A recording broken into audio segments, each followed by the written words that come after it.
महर्षि में ही परमहंस जी महाराज की भजन। गुरु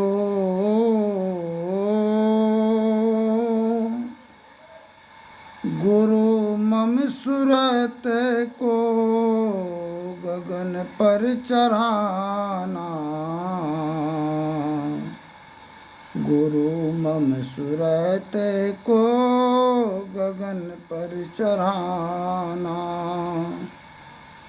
दया करके सत धुन की, दया करके सत धुन की धारा गहाना, गुरु मम सूरत को गगन पर चढ़ाना। पापों की संस्कार जन्मों से मेरे हैं, पापों की संस्कार जन्मों से मेरे हैं, जो दया करे क्षमा कर मिटाना, गुरु मम सूरत को गगन पर चढ़ाना।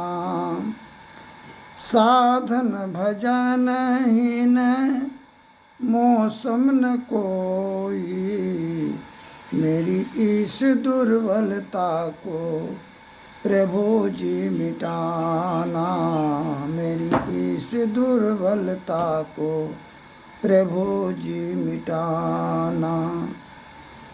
तुम्हारो बिरद गुरु हैं पतितन को तारन, तुम्हारो बिरद गुरु हैं पतितन को तारन, अपना बिरद राखी में ही निभाना, गुरु मम सूरत को गगन पर चढ़ाना।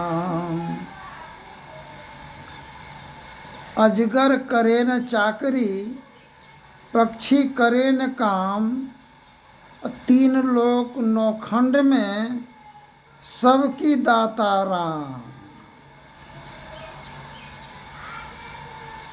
अजगर जब श्वास लेता है तो कहीं नहीं जाता है चारा करने के लिए, बैठे बैठे आहार उसके श्वास के अंतर में ग्रहण हो जाता है। ऐसा तीव्र श्वास अंतर्मुखी श्वास होता है उसका, बाहर से श्वास अंदर आता है। ठीक इसी प्रकार जो दीक्षा लेते हैं, संत सतगुरु के शरण में जाते हैं, जो नहीं गए हैं, जो गुरु नहीं किए हैं, उसका सीधा सांस चलता है, और जो दीक्षा लेते हैं, गुरु शरण में चले जाते हैं, उसका उल्टा सांस चलते हैं। बाहर से खींचने की पावर होता है अपने अंदर में, चंबुक के समान। इसलिए कहते हैं उल्टी अलल तुलसी तन दीजिए, आरती तन मंदिर में कीजिए, दृष्टि जुगल कर सन्मुख दीजिए, पांच तत्व तन अग्नि जराई, दीपक चास प्रकाश करीजिए, गगन थाल रवि शशि फल फूला, मूल कपूर कलश कर दीजिए, अक्षत नव तारे मुख ताल पोप माल ये हार गुहीजिए, सेत पान मिष्टान मिठाई चंदन धूप दीप सब चीजें, झलक झांझ मन मीन मंजीरा, मधुर मधुर धुनि मृदंग सुनिजिए, सर्व सुगंध उद्री चरी आकाशा मधुकर कमर के लिंदुरिए, निर्मल ज्योत जरत घट माही देख दृष्टि दो सब चीजें। अन्न प्राणी जो ज्योति दीपक जलाते हैं सांझ सवेरा का सवेर में अपने भवन कक्ष में मंदिर में, किंतु वह दीपक संत महापुरुषों के अंतर हृदय में प्रज्वलित होता है। वैसा दीपक होता है जिससे सारे संसार प्रकाशित होता है। हम लोग यह दीपक जो जलाते हैं, जितना दूर तक होता है हवेली कक्ष, उतने दूर तक रोशनी जाता है, किंतु अंतर हृदय का दीपक जो सारे संसार में रोशनी प्रदान करते हैं। तो यह पांच तत्व तन अग्नि जराई, पांच तत्व छित जल पावक गगन सवीरा, यह पंच तत्व से बना अधम शरीरा। ये 5 तत्व से बना मानव जीवन का यह शरीर जो है, इसमें हर प्रकार की पाप है, अभिशाप है, रोग है, संताप है, कलह है, विघ्न है, अपराध युक्त यह जीवन है। इसलिए जब ये 5 तत्व जल जाता है, 5 तत्व तन अग्नि जराई। जब 5 तत्व जल जाता है तो अंतर हृदय का ज्योति प्रज्वलित होता है। सारे विकार, अभिमान, घमंड, छल, परपंच जल करके भस्म होता है, तो मानव जीवन का जीवन धन्य एवं कृतार्थ होता है। एक व्यक्ति सज्जन अपने पत्नी के प्रताड़ना से तंग होकर के और तलाश करने लगे कि शांति आखिर मिलेगा कैसे। पत्नी का प्रताड़ना क्यों था पति पर? वो शराबी था, गांजा पीता था, सिगरेट खाता था, खैनी भी खाता था, मतलब कोई नशा में कमी नहीं था। उससे भी नहीं होता तो ताश खेलने के लिए बैठ जाता था, समय का दुरुपयोग करता था और धन का दुरुपयोग करता था। धर्म पत्नी बार बार उसको प्रताड़ना देती थी, कहती थी आप हमको विवाह शादी कर करके लाए हैं अपने भवन में, आप मेरा दायित्वों का निर्वहन नहीं करेंगे, आखिर हम किसके भरोसे जीवन बसर गुजर करेंगे। इस बात का विवाद होता था पति पत्नी के दाम्पत्य जीवन में। पति मार पछाड़ करता था, पत्नी भी हर प्रकार की बाप दादा को गाली गलौज दे देती थी। घर में अशांति फैला हुआ था। शांति प्राप्त करने का प्रेरणा मनुष्यों के हृदय में स्वाभाविक ही है। प्राचीन काल में ऋषियों ने इसी प्रेरणा से प्रेरित खोज की। इनकी विचारों को उपनिषदों में वर्णन किया। इन विचारों को ही संत मत कहते हैं। शांति प्राप्त करने का प्रेरणा मनुष्यों के हृदय में स्वाभाविक ही है। तंग जब हो गया पति देव, दोनों के बात में तालमेल न हो, उसका बात उसको समझ में आए न इसका बात उसको समझ में आए, माहौल हो गया बिगड़ता चला गया नित्य प्रतिदिन। सज्जन सोचे मन में अब कैसे शांति मिलेगा। अन्न भी और विश्राम भी चैन सकून हराम कर दिया। ये अभागिन महिला कैसा कुल कलंकनी मेरे घर में आई, जो घर को जीना दुश्वार कर रखा है। कितना हम माता पिता के राज में अपना मनमर्जी चलते थे, कौन ऐसा बेरी लगा दिया मेरा माँ बाप, जो कि जिधर से भी आते हैं तो 10 ठो बात का प्रहार बरसता है मेरे जीवन में। शांति के खोज के लिए चली दौड़ते दौड़ते पूजा पाठ करते करते करते कहीं शांति नहीं मिला। संत गुरु के शरण आश्रम में गए, खोज किए, दीक्षा लिए और ध्यान साधन करने लगे। सत्संग भजन संत महापुरुषों के संगति में जाने लगे। अब उस पर भी धर्म पत्नी को आफत बरसाती थी। हाँ, इतना समय वहाँ सत्संग में जाते हैं, वहाँ भजन में जाते हैं, हम खाएंगे क्या, आप कमाइएगा नहीं तो मेरा भरण पोषण होगा कैसे। सज्जन सोचा मन में, एक तो पहले हम अपराध में अपने जीवन को संलग्न करके रखे थे, अब संत महापुरुषों के संगति में गए, इतना पूजा पाठ किए हैं, अब फिर भी वही प्रताड़ना मिल रहा है, अब क्या करेंगे।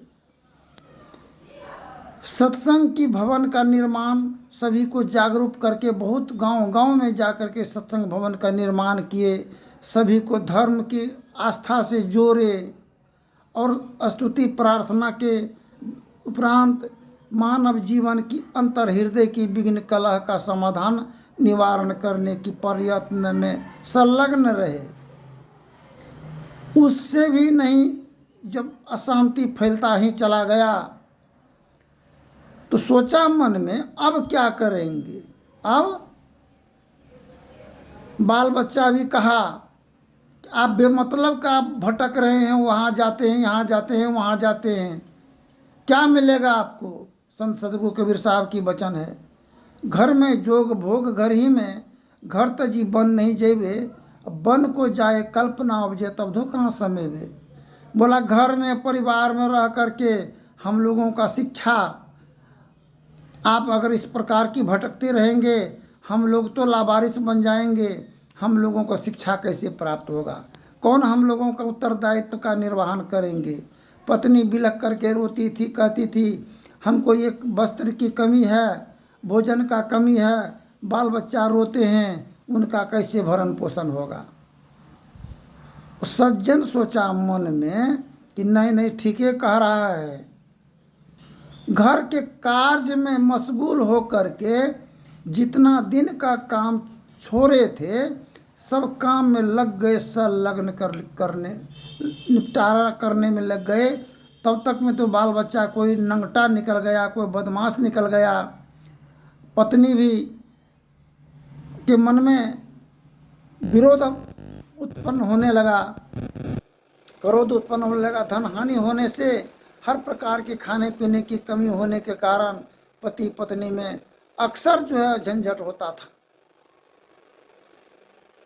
प्रयत्न करते रहे, मेहनत करा, चूर मेहनत के द्वारा सब कुछ करने लगे। बोला एक ही काम पहले कर लेते हैं, तब सत्संग ध्यान भजन होगा, तब गुरु के आश्रम सब कुछ करेंगे। इतना करने पर भी झंझट समाधान निवारण नहीं हो सका। कलह बढ़ता ही चला गया है। सुने करा चूर मेहनत, धन संग्रह करने में लग गए। इतना मेहनत किया कि सभी जगह घर मकान आलीशान भवन गाड़ी बंगला जमीन सब कुछ व्यवस्था उपलब्ध हुआ। होने के बाद फिर शांति नहीं। सोचा ये तो धन का कमी था, तो हम धन भी उपलब्ध किए, अब फिर विघ्न कला किस बात का है, शांति क्यों नहीं प्राप्त हो रहा है। गुरु महाराज कहें कि शांति प्राप्त करने का परिणाम मनुष्यों के हृदय में है, फिर शांति क्यों नहीं हो रहा है। इसका मतलब गुरु झूठा वचन दिया है, व्यर्थ ही इतना समय को गंवा दिए। अगर इतना समय में अगर काज में लगे होते तो आज कितना और कुछ भी होता। तो शांति के लिए खोज फिर किया, वहाँ से तलाश करने लगा आखिर शांति कैसे प्राप्त होगा। तो पत्नी का मन अगर किसी अन्य पुरुष में लगा हुआ रहे, दुख परेशानी के कारण मन भटक गया और गैर पुरुषों में मन लग गया, और इस तरफ पत्नी का प्रेम नहीं मिलने के कारण पति का भी और भी जगह प्रेम भटकने लगा। तो ये समस्या का निवारण समाधान के लिए सोचा ये सत्संग से भी काम नहीं हुआ, पूजा से भी नहीं हुआ, अब कैसे होगा। तो खोज किया, खोज करने के बाद सोचा ये तो हम भी भटक रहे हैं, मेरा परिवार भी भटक रहा है। अब मन को मिलाने के लिए मन का मन से मिलन, तो बाहर से मन को अपने आप में मोड़ करके लगाया और पत्नी को भी समझाया बुझाया। देखो ये भवन जीवन बहुत कठिन से मिला, हम लोगों को मानव जीवन मिला है, और यह जीवन से बहुत बड़ा कार्य के लिए हम भी अनित्य कार्य में संलग्न रहेंगे, तुम भी रहोगी। बाल बच्चों पर कैसा असर पड़ेगा, नाम हीनस्थायी होगा, समाज में स्तर गिर जाएगा, चरित्रहीन हो जाएंगे, कहीं जा कर के बैठने की सभा में काबिल नहीं रहेंगे। इसलिए घर परिवार में कबीर साहब की वाणी है कि जल बिच मीन प्यासी, मुँह सुनी सुनी आवत हाँसी, गगन मंडल में औंधा कुआं, सबरा भर भर पिबिए निगुरा जात प्यासी, मुँह सुनी सुनी आवत हाँसी। दोनों पति पत्नी के जीवन में जब संलग्न प्रेम हुआ, प्रेम होने के बाद आ गई फिर उसी समय में तब वास राज्य आ गया, पुतहू का बेटा का राज्य कायम हुआ। राज्य कायम हुआ तब तक में थे दोनों लड़ते झगड़ते तो बहुत समय का नाश हो गया। बेटा पुतहु का राज्य जब कायम हुआ, अब वह भी यही बात, अब दोनों पति पत्नी उनके बस में आ गए, उनके कहने के अनुसार चलना पड़ता था। अब सत्संग भी छूट गया। हरदम में सत्संग में भजन संगीत करने रहते थे, पेटवा में कीजिए थे, बच्चा का नहीं छे, माल जाल के चारा पानी नहीं छे, काम धाम करे के कोनो बाते ने, खाए छे अलग नहीं उठा दे छे, लागे छे कि भगवान कहीं किनी लेलको छे। माल जाल पोसेंगे तो दूध होगा।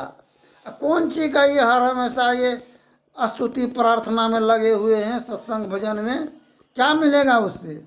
अब कोई साकट घर का धर्म आई पुत्रवधू, कोई संत घर का आई, कोई पंथ का, इससे भी समस्या और भी बढ़ते चला गया। इस समाधान निवारण के लिए अब गोस्वामी तुलसीदास जी रामायण में लिखे हैं, नारी पुरुष जब एक मति होई, जुग जुग राज करे जग सोई, बिनु सतसंग विवेक न होई, राम कृपा बिनु सुलभ न सोई, जाको रही भावना जैसी, प्रभु मूर्ति देखे तिन तैसी। अब पुतहु सब भगवान को पूजा पूजी करके सास ससुर को देखना नहीं पसंद करती थी, हर हमेशा टेंशन। सास सोचती थी कि ये हम लोगों का सेवा मान सम्मान नहीं करती है, जाके मंदिर में घंटा घंटी बजाती है, रमक छमक करके फूल चढ़ाती है, शंख बजाती है, हम लोग तराही तराही में पड़े हुए हैं। ऐसा आखिर ये तो हाय बद्दुआ शराब देती थी उनके बाप को, माय को एवं प्रकार से। किंतु जान बूझ नर करही डिठाई, अता को नरक विश्वास लिखा है भाई। सासू माँ सोचती है कि हम ही तो उसको मंदिर दिखाए हैं, हम ही कहे कन्या जा पूजा पाठ कर लियो, हम उनको वहाँ मंदिर दिखा दिए, ये मन मंदिर को हम दिखाए, कहे आरती तन मंदिर में कीजिए, सारे देवी देवताओं का वास यश हृदय में है, हम इसको नहीं दिखा करके हम उधर दिखा दिए। मन में छल प्रपंच तो मेरे ही अंतर हृदय से उसके अंतर हृदय जगत में प्रवेश किया है। इसलिए गुरु महाराज के पाप समूह दरसते भागे, निसी अंधियारी हदस भागी, सुखमनिया में मोरी नजर लागी। धन्यवाद। जय हिंद, जय भारत। आगे की प्रसंग में बोलेंगे।